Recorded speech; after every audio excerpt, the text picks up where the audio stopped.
Surprise, surprise, motherfucker! The king is back! Oh, man. I love the sound. And you know what that sound brings in, don't you, Jude? That rolls in another episode of the Outside the Octagon podcast. This is episode 8 for the people that are going to be listening on Spotify and wherever else you get your podcast. Episode 9 for our people that watch over on YouTube, because we did drop that YouTube-only special for our UFC June predictions. If you haven't already, go check that out. I'll try to attach the link to that in the bio. Before we get any farther, though, before we get too far and start talking about the most recent episode we did, I'm your host of this Outside the Octagon podcast thing we got going here, Charleston Payne. To my left, I've said it before, the GOAT, the greatest of all time at this co-host stuff.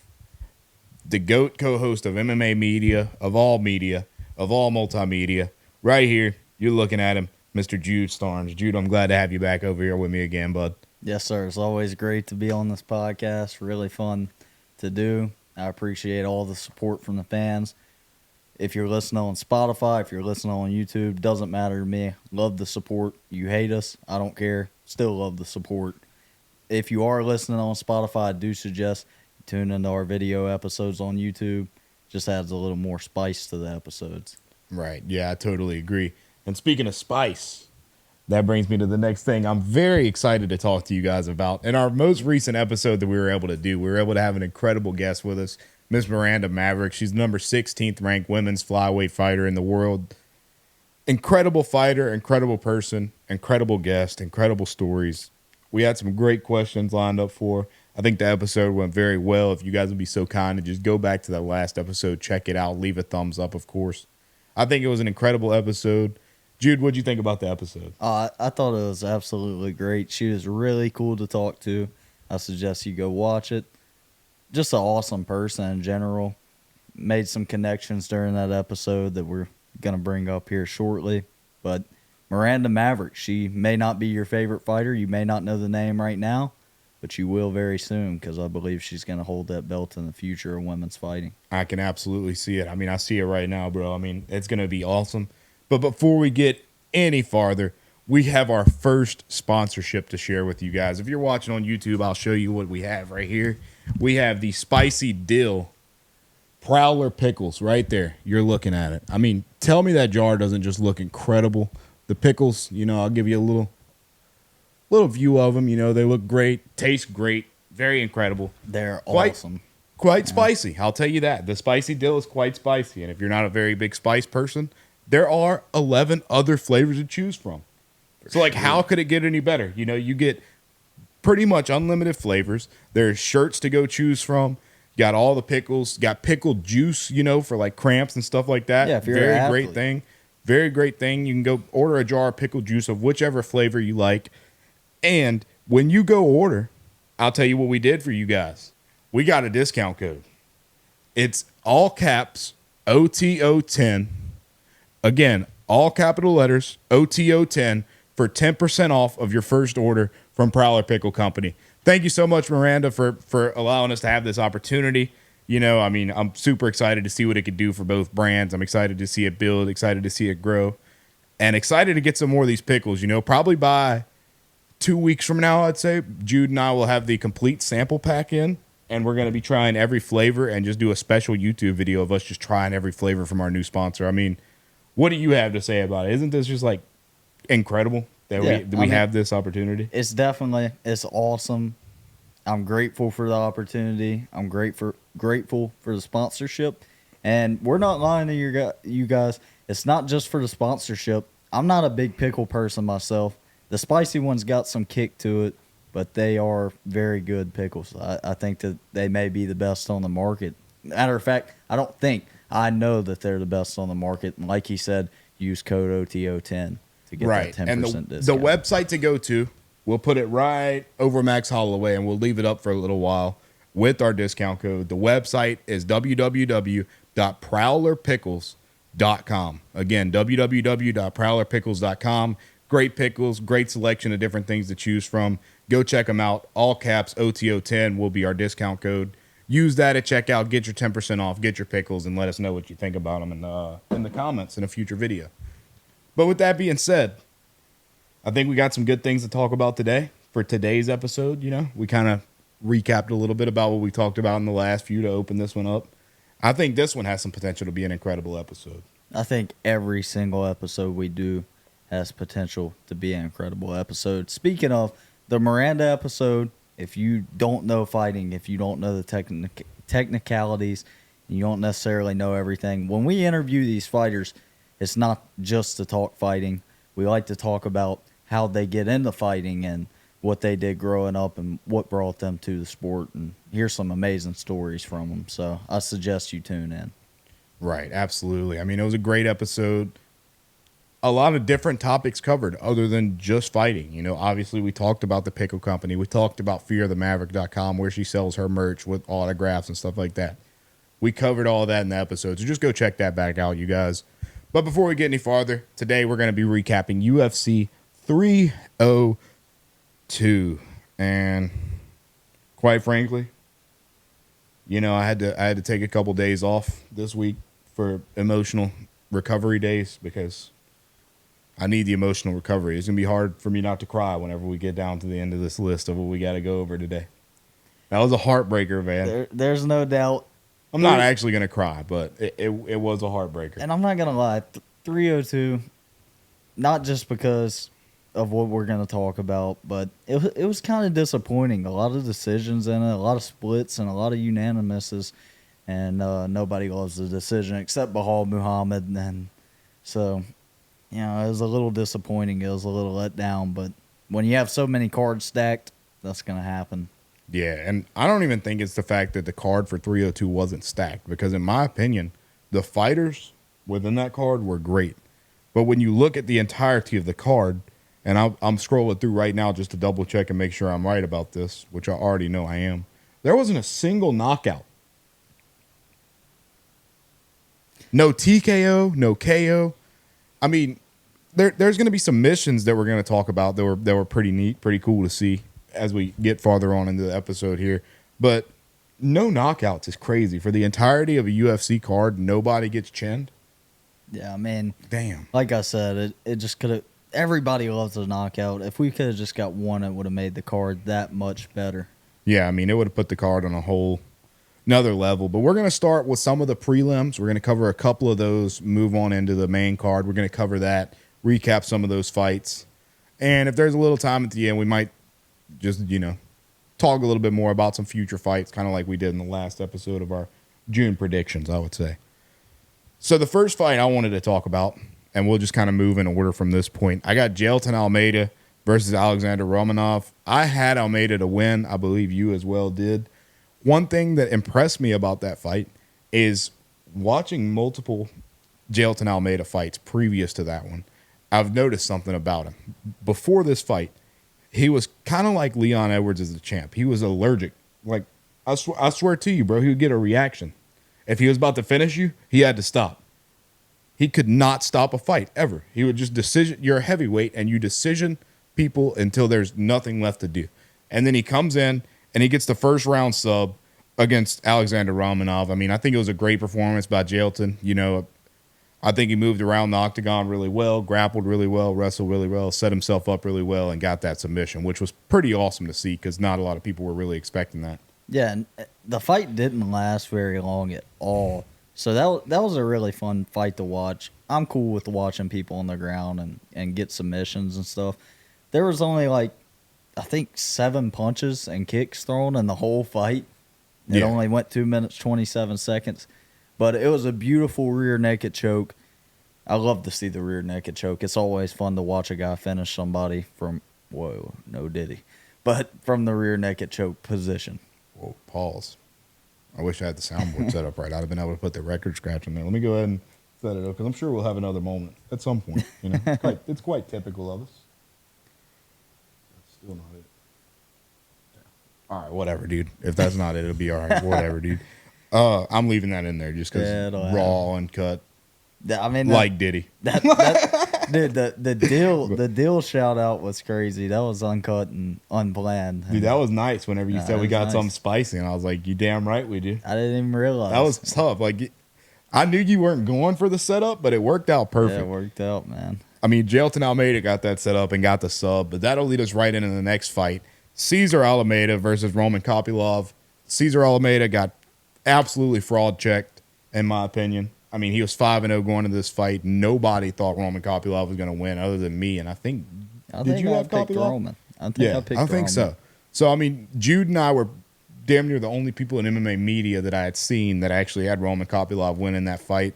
I had him through and through. I knew from watching Rebellis a couple weeks ago, you know, fraud checks are kind of real, you know, especially when you fight a guy like Roman Kopylov, who's got one of the most, like, I think he's top 5 for most knockouts in middleweight history, if I'm not mistaken. And that's what I was going to say. It's hard to pick against a guy. In 2023, he had 3 straight knockouts in the second round. He's not like a one-punch guy, but he just wears at the chin, and usually by the second round, you just can't take his punches anymore. Right. I mean, he knocked him down. I mean, they only credited him with 1 knockdown of Cesar Almeida. I thought that there was 2 or 3 that could have been scored a knockdown because, I mean, he dropped them a couple of times, it looked like to me, but you never know what they count as knockdowns these days. I mean, hell, we'll talk about it later, but the judges suck in MMA. Yeah, the judges suck. Like, they need to drug test all them SOBs, bro. Like, because they're not good. Or find a new job, find a new line of work. The next fight was a unanimous decision. Kind of almost a boring fight a little bit. Randy Brown versus Elizu Zaleski dos Santos. Not really the way I wanted it to go. I had Randy Brown. It went that way, you know, so I got the prediction right as far as my prediction card that Jude and I did, and I believe Jude did as well, but it just wasn't all that interesting. You know, I don't think it's even worth spending time on that fight. Do you have anything you want to say about it? I mean, the only thing I have to say is overall significant strikes wise, Randy Brown 67 to Dos Santos 26. I mean, it was a pretty one-sided decision. The only thing you can really say is Dos Santos wouldn't go down. I mean, that's the only thing you can say. He was tough in that fight. Yeah, he was very tough. I mean, Nico Price, Alex Morono, the next fight. Don't even really have a whole lot to say about that one. I mean, I don't know if you got anything that you'd like to talk about. They threw a lot of shots, but none of them really looked like power punches. Like, it didn't really look like anybody was really getting hurt in that one. I mean, like you said, there was not really too much on the. There's 5 takedowns from Nico Price. He clearly won the fight. He just landed more strikes plus the takedowns and control time. Really won in the fight. A lot of shots thrown, but nothing crazy. Kind of a boring fight, like you said. Right. Yeah. So that'll bring us. Now we're getting into some firefights. Yeah. We got 3 fights left, and if it weren't for these 3, we wouldn't have an episode. There would be. First of all, there would be no episode. Second of all, there would probably be no me because I paid for that pay-per-view. I would be pissed, dude. I would be like a few towns over by this point. Yeah, I mean, like I'd have to go hide away or something, bro. But the next fight we're going to talk about maybe could have won fight of the night had it not been for the final fight. It definitely made it all worth it for sure. Yeah, Kevin Holland versus Oljasek. Great fight. Kevin Holland just gets knocked down, first of all, and then finds a way to get that arm by itself and just gets the arm bar. And I could tell you this much about Kevin Holland. I watched a lot of Kevin Holland fights, and Jude knows this. Jude, say what I'm about to say. He's the type of guy, he can go beat anybody any given night, but he can also walk out and on the stool. He can just leave the ring, never come back. I mean, that's the type of fighter he is. You never know what you're going to get out of him. There it is. That's exactly what I was looking for. You never know what you're going to get out of Kevin Holland was exactly what I was going to say. Thank you for clearing the air. I'm glad we were telepathically speaking there, you know, because obviously we got the camera on us and they could tell that we're not BSing or anything now, you know, so which is another perk of having the camera. Yeah. But great fight. Kevin Holland showed out, got the arm bar, like pretty freaking cool, you know. That's not really something you usually see out of Kevin Holland, going for a submission. And he gets the submission, gets it done that way. I thought it was awesome, you know, goes over to jumps the octagon, shakes Trump's hand. Thought that was pretty cool, you know, not really getting into how we stand politically or anything, but the current president don't go to UFC fights. And personally, I don't give a damn if I like the president or not. If I got the chance to shake his hand, I'm going to do it. Yeah, no doubt. I think it is a huge honor to shake a president's hand. Definitely. No matter how you feel about him. Yeah, it doesn't matter what president it is. Any president ever, I'm going to shake their hand. Right, And it's just a 100%. respect And thing, they're going to be Mr. President the whole time I'm anywhere around him. But I don't know. I mean, I'm sure people are going to watch our podcast and give a bunch of thumbs down because I said the word Trump, you know, and everybody's scared of the big orange man. But it is what it is. You'll either get over it or cry yourself to sleep. One of the two. It'll be all right, though. But going back to the Kevin Holland fight, getting back on page, what I think of the Kevin Holland fight is, and I'm not saying Kevin Holland's a champion, but that's the type of fight that you expect to see out of champions. I mean, he was getting pummeled at first. He gets hurt. He falls down, and he's fixing to get ground and pounded out. You think the fight's going to stop, and then he just finds a way to get the arm. Well, he gets into a triangle choke position, and he starts to protect the triangle choke, and he just set him up, got the arm. And it was just absolutely disgusting when he got that arm. He snapped that arm. He's on it, and Joe Rogan the whole time, he's like, he's going to break it. He's going to break it. No, it did break. Oh, it broke. It was gone. And Kevin Holland's asking Herb Dean, he's like, you got to stop it. You got to stop it. And he's just getting more and more under it, and you just watch it. Yeah, you're watching his elbow, like literally just go from like here all the way around the front of his arm, like into this. I mean, he definitely slightly broke it, but he was going to snap it into pieces if he kept going. Like, if you watched that fight and thought it was an early stoppage, I don't know what to tell you, bro. You're not smart. First of all, Herb Dean is one of the best referees of all time. You know, and like if you think that was an early stoppage, his arm was like absolutely dislocated at the bare minimum, if it's not broken. But it's absolutely dislocated. I mean, the dude tried to like use it to stand back up, and he literally like it's a noodle. He gets up and he looks at Herb Dean and he's like, he throws his hands in there like he can't even throw. No, he throws one hand. He throws his left hand. The other one's dangling. He's like, "What are you talking about? Why'd you stop it?" Listen, I appreciate the toughness out of him, but your arm's broke, dude. Like the fight's over. You was not gonna win that fight. There's no way he was fixing to just snap your arm in half. So, like I said, I appreciate the toughness, but that was absolute disgusting, and that was a great fight by Kevin Holland. I think off rip, I think that Kevin Holland should automatically, after that fight, be a UFC Hall of Famer. And the reason I say that, look, I know you just looked at me funny. I mean, I'm not disagreeing that he can't be one. Tell me that Kevin Holland is not the greatest. Sorry about that. Tell me Kevin Holland is not the greatest gatekeeper in UFC history. I mean, he could be. Like the guys that beat Kevin Holland go on to be champions. The guys that lose to Kevin Holland don't do anything after that. I mean, he's still somewhat young. Like he can still, and he's relevant his still. Game. I mean, there's no doubt Neil Magny is a pretty good gatekeeper as well, but he could go into the lights of Neil Magny, but he could also be a champion in the future. So we'll see what we get. Yeah, never really know. Brings us to the next fight, though. Sean Strickland, Paulo Costa. I ended up being right with this prediction. You know, Jude had his side, and Jude was absolutely correct. I mean, everything Jude said happened except for Paulo getting the knockout. You know, and that's what Jude and I both knew, is if he was going to win, it had to be probably a third round finish. Now, the judges, you want to go to New Jersey after this?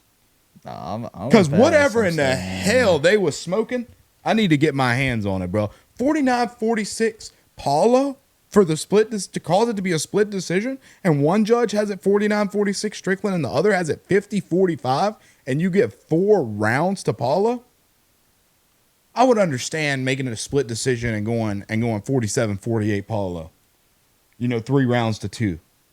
That makes a little bit of sense. But if somebody's giving the fight 50-45 to Strickland, there's no way that there should even be an argument anywhere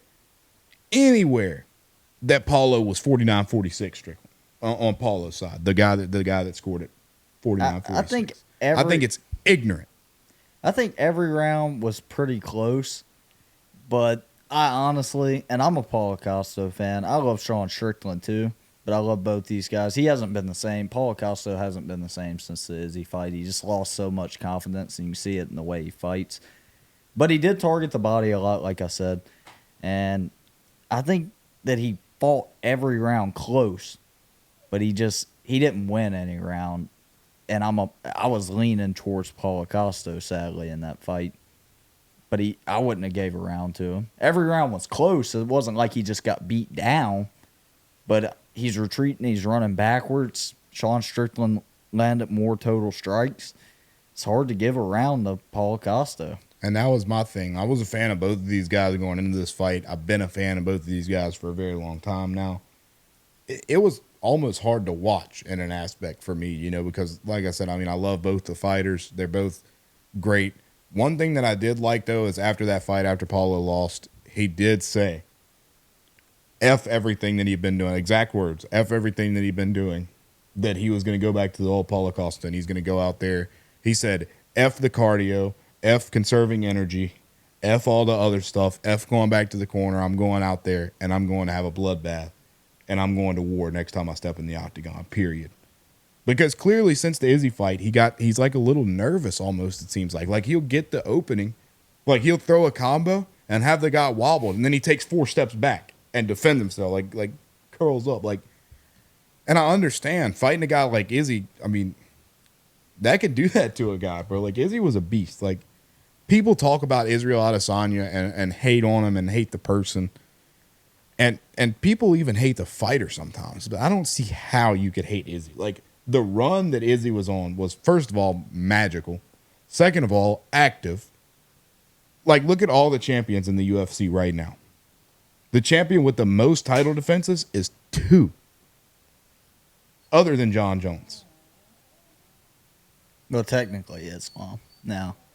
So yeah, Islam has 3. But still, though, bro. Like that's pretty pathetic. We haven't seen Leon Edwards fight since December. We haven't seen, let's see, who's another one?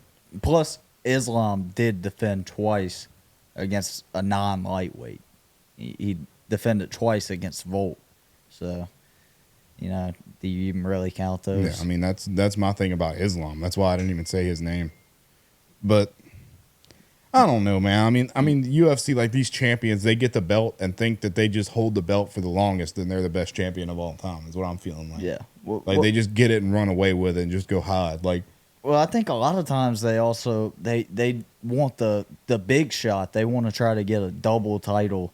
They either want to just run and hide and not fight, or they want to get a double title. And right. you should have to get, it should be a minimum of 3 defenses, probably more, before you even think of a double title. So, but while we're on the topic of middleweights and Sean Strickland, Paulo Costa, with that win, do you think he deserves a rematch against Drikus Du Plessis if he does win? First, what I want to see, I thought Sean Strickland deserved an immediate rematch against Drikus. I agree. Is what I thought originally.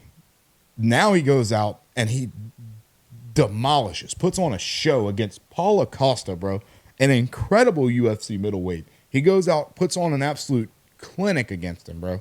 Like, fought a perfect fight. From the very beginning to the very end, Sean Strickland had a perfect fight. Executed every part of his game plan perfectly, and everything went the way it was supposed to for Sean Strickland. After seeing that, you would have to be, not you listening, unless you're Dana White. Dana White, you would have to be ignorant to not have seen Sean Strickland put on that insane performance, that clinic that he just put on Saturday night, and then still not give him the title shot next. Now, I do think that Drikus needs to fight Izzy, because that's a fight that has not happened yet. And I think Izzy's had this time off, and he's had time to, get back to it, which is what I wish more fighters would do, like Volk. You go lose, take your step back. Well, Gaethje's doing it. That's what I'm saying. Like, I respect what Gaethje's doing. That's what I'm saying. Like Izzy and Gaethje did. Izzy and Gaethje are doing right. Volkanovski, unfortunately, didn't handle his time the way I thought he should have. I think you get knocked out that brutally like he did against Islam. I think you take, 6, 7, 8 months off. That's the only time it's excusable as a champion to not fight. Yeah, for sure. But you're not going to still be the champion if you're getting chinned. No, I completely agree. Like, I think if Volk took 7 months off after fighting Islam the last time, I think if he took 7 months off and then fought Ilya, Ilya would be 14-1. I mean, my opinion on Ilya, I think that he gets a lot of hate, but he talks the talk, but I mean, he backs it up. So what can you say about him? I think he's the future of the sport for sure. But we'll see. Only time will tell. Max Holloway fight will definitely tell. Right. So we'll see what happens. But I do believe Sean Strickland, the answer to my own question, deserves the rematch for whoever wins the title, regardless, Drikus Du Plessis or Izzy. I want to see the rematch. For the Drikus Izzy fight, that's another one I'll be buying the pay-per-view too. You know, we'll probably at that point be like live stream reacting to it or something at that point, hopefully. If all goes well by the time we get to there. That's going to be a great fight. I think, obviously, Izzy is not currently the champion. So I think Izzy has a lot more riding on his shoulder here. You know, he don't want to lose this fight. He wants his belt back.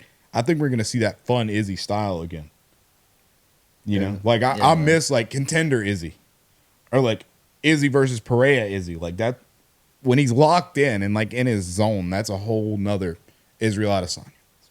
But, I mean, I'm excited for that fight. I think Izzy will probably be the one to beat Drikus, and I think Sean Strickland goes in there, beats Izzy's ass again, and America has the belt once more in the middleweight division. That's what I think. For sure. And another guy in the middleweight division I'm going to talk about anytime we bring up the middleweight, Brendan Allen's coming for that belt.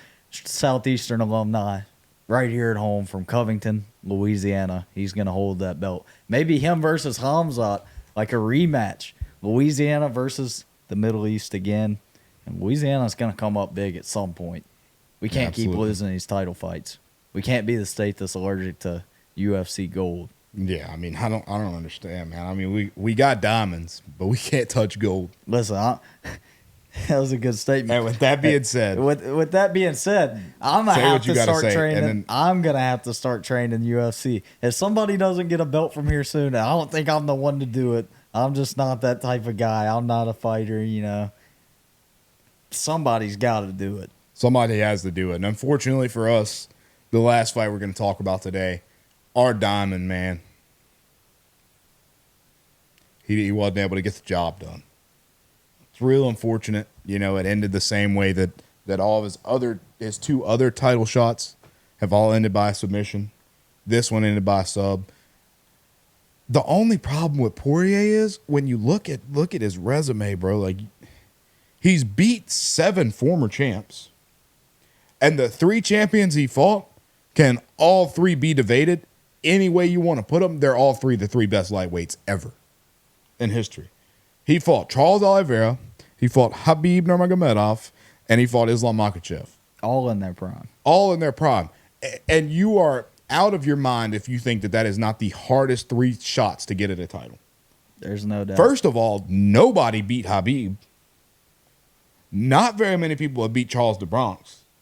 And one person has beat Islam, and that was when Islam was way before his prime. And a lot of Charles Oliveira losses have been tough losses and losses that's been way before his prime. Yeah, before or kind of on the outside of it. But regardless, I'm proud of Dustin Poirier. It was a great fight put on by him. If it went to the judges' scorecards, I think he arguably was winning the 5th round and could have won the 5th round. He could have won that fight for sure. Would have been tough to score. And I think if it doesn't go his way on the scorecard, maybe he gets that immediate rematch. But there's just other things for Islam. He got submitted. I think it's the end of the road for Poirier, sadly. It really is sad. You're going to have to check out the reaction. I'm sure we'll be posting to that fight. I'll post it on shorts or something, bro. My reaction was wild. Yeah, I just don't even have many words. I'm pretty sad. I don't know if you can tell, but I really am sad because I love Dustin Poirier and I was hoping. But I'm proud of him. Anybody watching this episode that can't tell how we feel about it, I don't know if you feel it or not, but I felt like the energy in the room shift as soon as we started talking about Poirier. Yeah, I mean, I felt like it just like got so like mellow in here. Yeah, I mean, he represented Louisiana well in that title shot. Like, dude, he did everything he could. First of all, he gave Islam the hardest fight, other than maybe Volk, in the first fight that And they his had. loss. That's it. And his loss. He gave him his hardest fight. At least since he's been a champion, Dustin Poirier probably gave him a harder fight than almost Volk did. Probably. I think it was a harder fight since he's became a champion. I mean, Poirier went out there and he was putting on a show, man. Like, he got his nose shattered in the first round, continued to just be an animal. Yeah, not the And I mean, it's sad that it didn't go his way, but how could you not appreciate the career of Dustin Poirier? How could you not appreciate what he's done for MMA, for the UFC, for fans? I mean, he's changed people's lives, bro. Like, I don't know if he realizes that, but like, I was scrolling through comment sections and stuff after the loss, and people are like, Dustin, keep your head up, man. Like, if it wasn't for you, my head wouldn't even be here right now. Like, I was like so far down the wrong path and stuff, and then I started listening to, like, watching you and stuff. Poirier has changed people's lives, man, and like that, he's a beast, bro. He's a great person from what I hear. Unfortunately, I haven't gotten the chance to meet him yet. Sure, that'll come at some point, you know, but one thing that I did see about Poirier and Alex Volkanovski, actually, this is kind of random, but Volk called out Poirier. I did see that. So, like, that was it. I mean, honestly, bro, if you're Poirier, bro, and if you're Volkanovski, like, why not? Like, both of you guys go in there, leave it all on the line one more time. Honestly, bro, just like low-key, just do enough to where y'all get a draw and then retire. So that way neither record gets a blemish from it. Like, just go in there, like, 10-9, 10-9, and then get 10-8'd, and then bang, it's a draw, and both guys go home happy, and both guys can retire and ride off into the sunset. I think that's the happiest possible ending here is Volk-Poirier fight, and let it end in a draw, please, Lord Jesus. I don't really want to see that fight. That fight doesn't interest me, and I don't think it interests Dustin Poirier. He said the gold's the only thing that interests him. He's been in 50 title fights. Maybe what I would like to see out of Dustin Poirier, which is not going to happen, just wishful thinking, but Max Holloway win the belt from Ilya, and then Dustin Poirier, Max Holloway at 145, part 3. I would like to see that. So, but we'll see what happens. But going back to the Islam fight, there was the headbutt that shattered his nose, I believe, in round 2, which really sucks. You know, you just wonder if a few things went different, could he have got the belt? And I think it definitely could have. Not to make excuses or anything. Incredible fight from Islam, by the way. All props to that guy and Khabib. They were super respectful. Yeah, I mean, Khabib was the first person to pick Poirier up off the canvas after he got choked down, and that actually kind of stood out to me a little bit. Like that was almost like heartwarming in a sense, you know. No, definitely. It made me feel like a little bit like, and then the respect that they both showed each other, Islam and Dustin showed each other in the ring post fight. You know, like the amount of respect that they both have for each other. Islam posting Dustin on the Instagram after that and saying that he was super tough and congratulating him for getting to that point. But before we wrap up, there's like 3 more things I want to touch on, and we're gonna hit it really quick here. Islam Makhachev, what's next for him? Islam's gonna fight the new champ at welterweight. That's gonna be one of the options. Apparently, for whatever reason, people are saying Brian Ortega is on the list. That's kind of wild. Which Brian Ortega, he's gonna get his ass beat. Max Holloway was possibly on the list. I mean, I love Max Holloway, but he's not winning. Max Holloway's not beating Islam Makhachev. I think if Islam moves up to welterweight, I think he's going to claim gold there too and probably just hold the belt at both divisions until he retires. Because I don't think that there's a welterweight fighter that could really beat him. I think Islam beats the shit out of Leon Edwards. I think Bilal Muhammad, like, this sounds crazy, dude, that we would say in this. I think Bilal Muhammad has the best shot at beating Islam. You're not going to go 5 rounds with Islam as Bilal Muhammad. Your best shot at beating Islam is somehow catching a submission or finishing him. But I believe that Leon Edwards maybe could be the guy to finish him if he goes back to his old ways for sure. I still, even after that fight, I still don't think that Islam's the pound-for-pound number 1 fighter, and I don't want to go too into depth, but my pound-for-pound number 1 fighter still hasn't changed. It's obvious to me that Alex Pereira is that guy. I mean, he's done everything that they're talking about Islam doing, and he's done it in a shorter amount of time. There's no doubt everybody's scared of Alex Pereira. Not everybody's scared of Islam. He is a tough guy to fight, and he's a scary guy to fight, but to me, Alex Pereira is just on a whole nother level than everybody else. I'm not a Pereira fan, but he's on a whole nother level than everybody else. Right. Yeah. I mean, I definitely put Pereira on a whole nother level. So, I mean, I think after that fight, I think I would probably put Pereira as number 1 pound for pound. But with that being said, that's going to be a wrap for this 8th episode, 9th episode, wherever you listen to for the Outside the Octagon podcast. Follow us on Instagram at Outside the Octagon pod _. Thank you so much for listening. Subscribe, hit that like button. Thank you for tuning in. Jude, you got anything else to say? What I have to say is order some Prowler pickles, baby. I mean, best pickles on the market. I'm probably going to eat one right after this episode. Spicy dill, great flavor. Use code OTO10 for a 10% discount on any order. Facts. Absolutely. Thank you for listening. Thank you so much for tuning in, guys. That's a wrap for it.